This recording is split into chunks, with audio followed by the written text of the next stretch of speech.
أعوذ بالله السميع العليم من الشيطان الرجيم بسم الله الرحمن الرحيم الحمد لله رب العالمين والصلاة والسلام على مبعوث رحمة للعالمين. Which surah are we in this?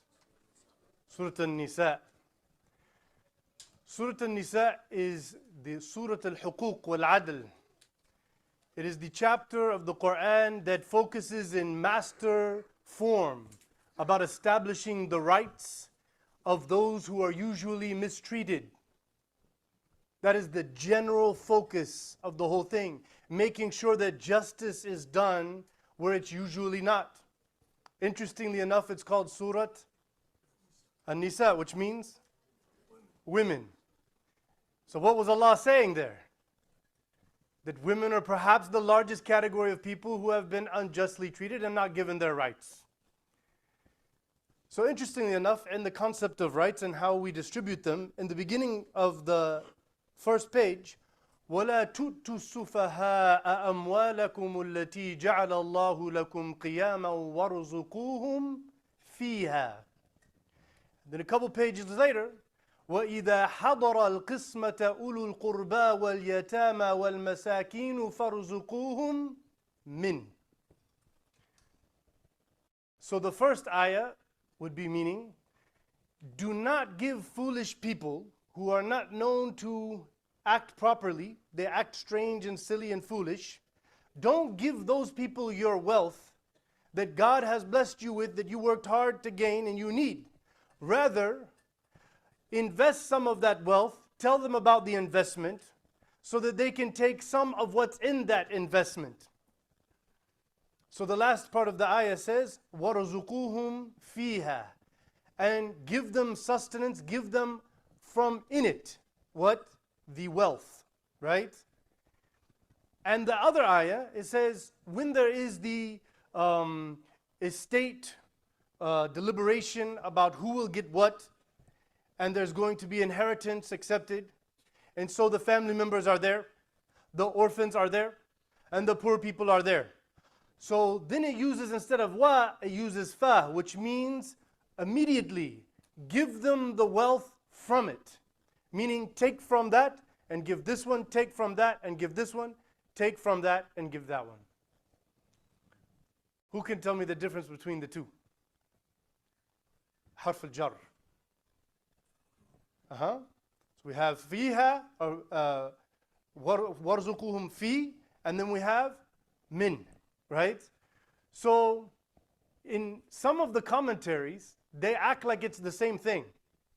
These are great scholars that you would look at to say, you know, this is mashallah Ibn Kathir and so on, so on, so on. So maybe so-and-so was good about quoting hadiths and finding other ayahs and showing how but his linguistic tactics were not there. So he said, يعني warzuquhum minha, right? But Zamakhshari wa Fakhruddin al-Razi and al-Baydawi and all of those linguist commentators, Sayyid Qutb and others, they said, no, there is clearly a meaning here. What it means is you should never give a fool money and expect them to learn or benefit from that. They will waste it and throw it away.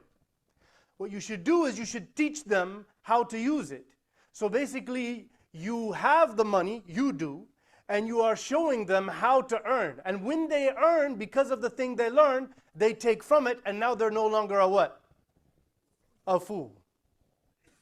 And then the other one is, these people have come because their family member or their neighbor has passed away, and they have a right to inheritance. Should there be anything about, oh, we're going to do this and that, or should they immediately get their wealth?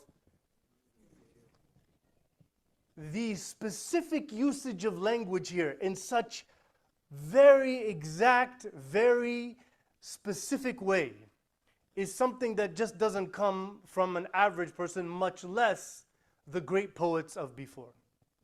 We're going to conclude our eloquence in the miraculous nature of how an illiterate man who has no background in reading or writing or poetry could be saying things as the way he did. Who can remember the second rak'ah of Al-Isha? Wal-Adiyat, very good, mashallah. These are the type of horses that come into the battle, right? Horse has like 100 names in Arabic, like lion. because they want to describe every single way a horse could be. وَالْعَادِيَاتِ ضَبَحًا فَالْمُورِيَاتِ قَدَحًا فَالْمُغِيرَاتِ صُبَحًا فَأَثَرْنَ بِهِ نَقَعًا فَوَسَطْنَ بِهِ جَمْعًا إِنَّ الْإِنسَانَ لِرَبِّهِ لَكَنُودٌ وَإِنَّهُ عَلَى ذَلِكَ لَشَهِيدٌ وَإِنَّهُ لِحُبِّ الْخَيْرِ لَشَدِيدٌ أَفَلَا يَعْلَمُ إِذَا بُعْثِرَ مَا فِي الْقُبُورِ وَحُصِّلَ مَا فِي الصُّدُورِ إِنَّ رَبَّهُمْ بِهِمْ يَوْمَئِذٍ لَخَبِيرٌ. If this was the only surah of the Quran revealed, it would be miraculous. It is literally Allah is doing Steven Spielberg tactics here at you.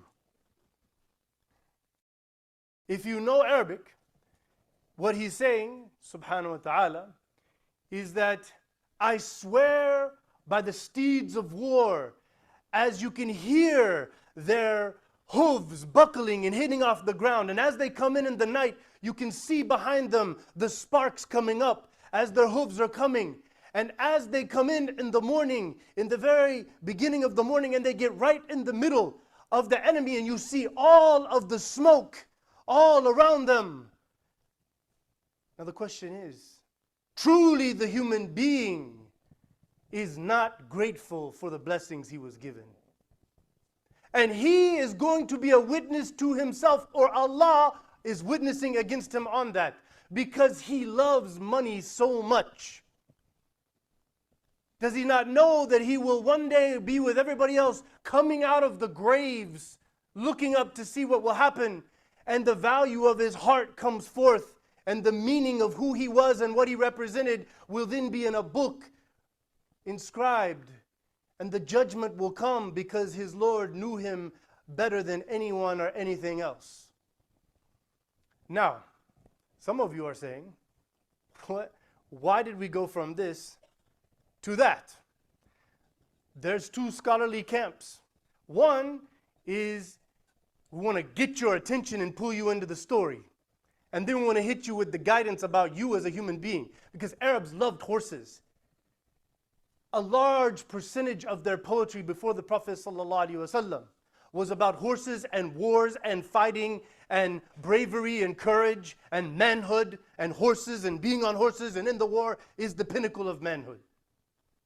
So Allah's using their thought process. By the way, nothing they ever wrote, nothing they ever said, ever looked anything like what you just said. And I'm telling you, people heard this and said, where did that come from?